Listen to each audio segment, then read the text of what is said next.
I'm gonna be attempting to make Emma Chamberlain's basil pea potato soup, I think it's called. I'm excited because I'm a huge fan of basil. I love basil. So let's start. So here you'll just see me filling the water.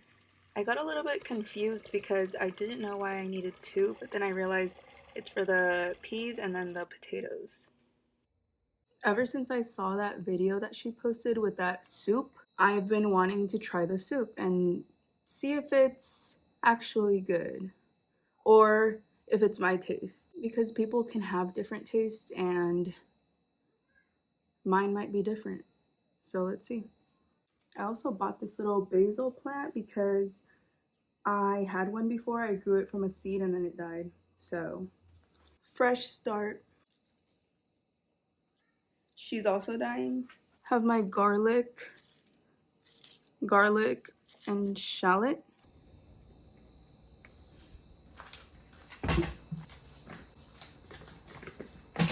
So I think that in the recipe it says 12 of these potatoes, but I have nothing else to do with them, so should I just do all of them? I feel like that's okay because hers were a lot bigger. These are small. Yeah, those look kind of bigger. These fingerling potatoes were so fun to cut. I loved the sound that they made, and they were so juicy. So enjoy this small ASMR of potatoes. This is actually so therapeutic. I've never cut fingerling potatoes before, and they're like the most satisfying to cut. They just cut so easily.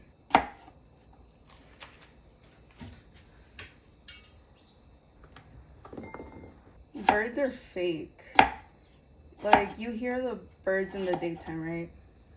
Like, you can hear in the video right now that there are a bunch of birds chirping in the background. Why would there be birds chirping at nighttime? Because I've been hearing that. And I don't think I'm crazy, because my sister has also heard it. And we're just wondering where these birds came from. I don't know if it's normal to leave the warts that come out of the potatoes. They literally look like warts. So here I'm about to cut the shallot, and I don't know if I'm the only one, but even with shallots, my eyes start watering like crazy. Like, I can never stop it.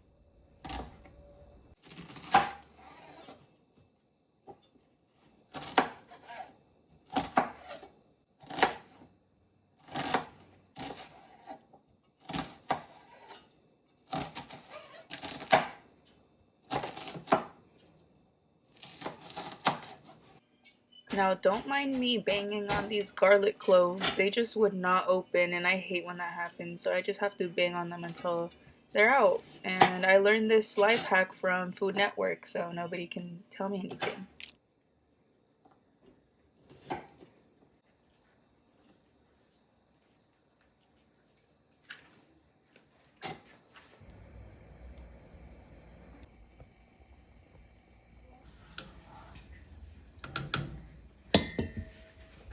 I'm taking out the peas now. I had nothing better to take them out with, so we're just gonna have to work with this. It worked pretty well, but it got a little bit difficult to get the rest out, but it worked out.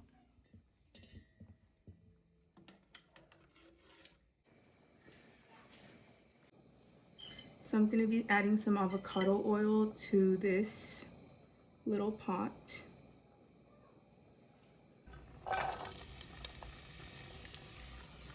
I'm leaving them in there a little bit longer because I figured it'll be softer, a bit softer. Cooking has been something that has been involved in my routine for a while now, and I've really been enjoying looking for new recipes and stuff, but I feel like I started to make the same things over and over again. So hopefully this recipe is good. So 6 cups of water should be going in there right after. So I'm filling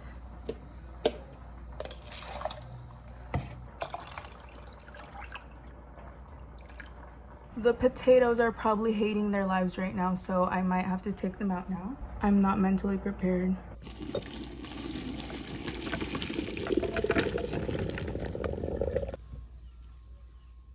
This recipe seems so fun because it was literally made up by somebody that is my age, and I feel like that inspires me to one day make a lot of different recipes that people will actually try to make and enjoy.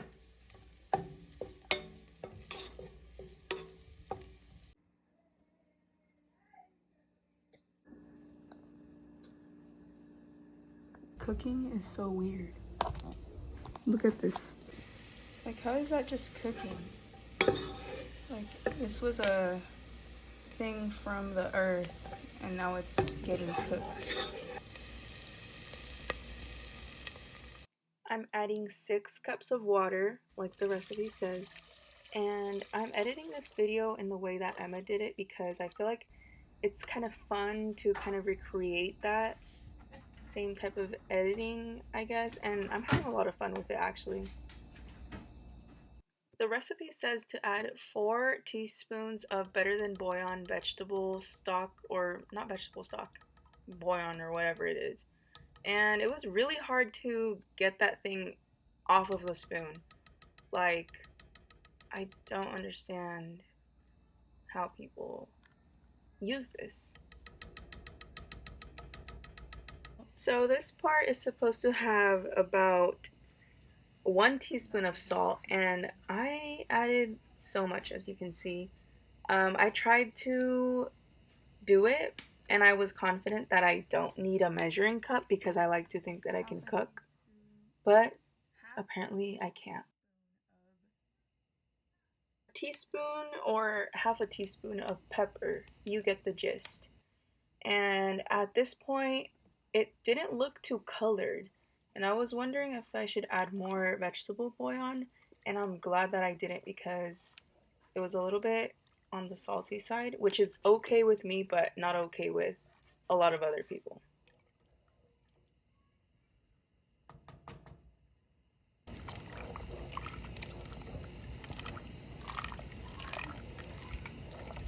Now, this is why I should have used a measuring cup to measure the salt. I started to think that I didn't add enough, even though I haven't tasted it, and I just kept pouring more salt. I don't know where that impulse came from, and I just keep pouring it.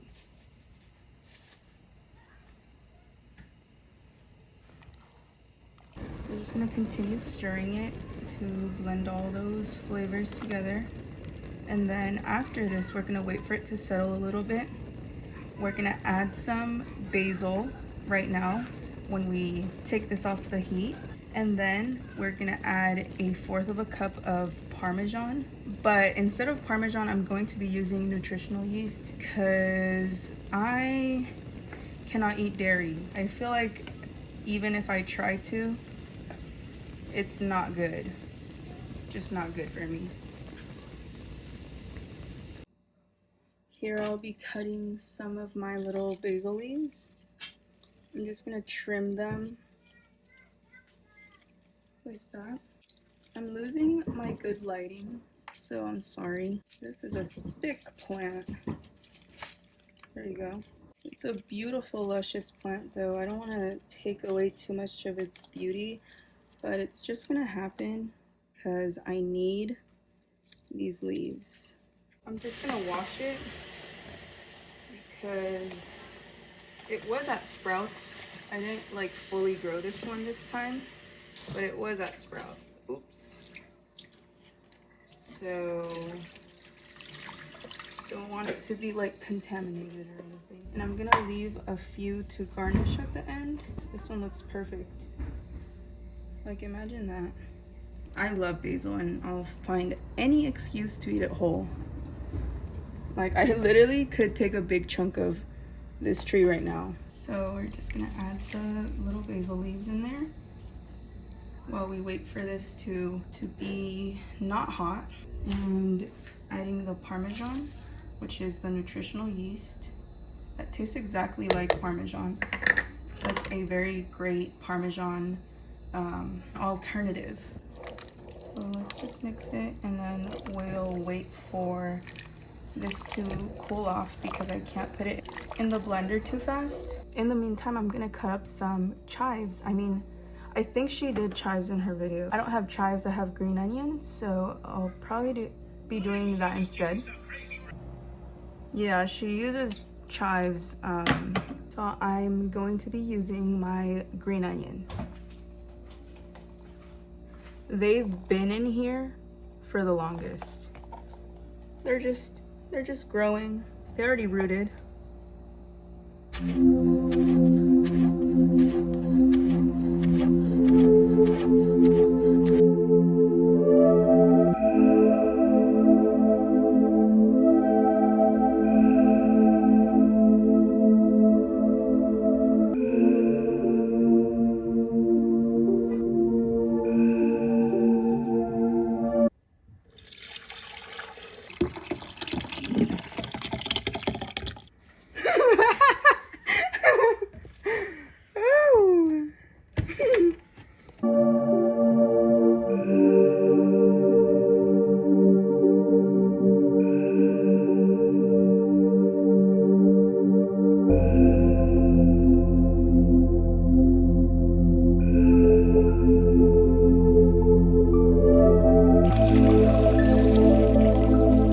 I like that color.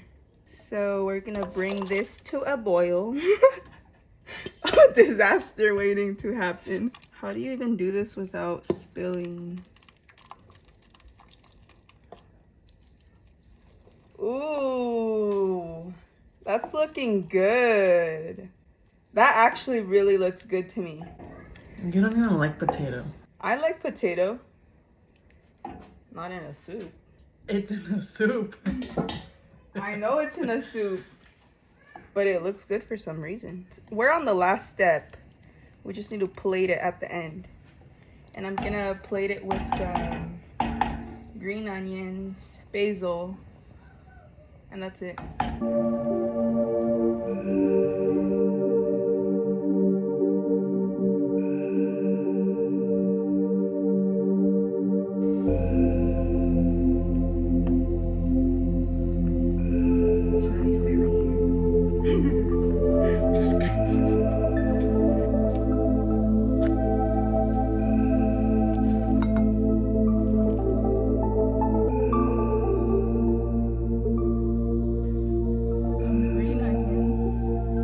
A suggestion from my assistant, my camera assistant, to add some chili flakes to give it more color because it looks too green, and I agree.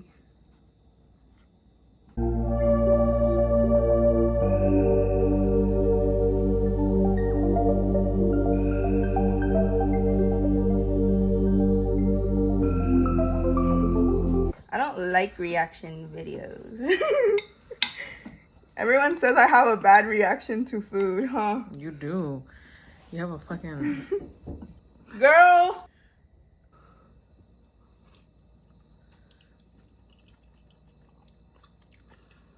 That's actually good. Why did your face say that was stank then? It's enjoyable. You don't believe me? Not really. Especially with the chili flakes, I feel like that really gave it something. That's my Food Network expertise. I like how the peas just pop in my mouth. Like boba.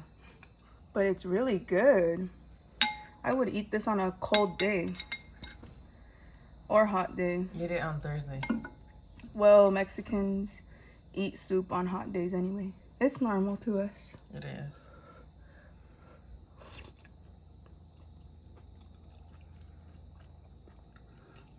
I rate this probably like a 9 out of 10 in soups because I have not had a lot of soups, so I don't know what's good out there. Okay, bye. Sí me ven allá asomándome y ustedes aquí comiendo. Sopa de basil, potato,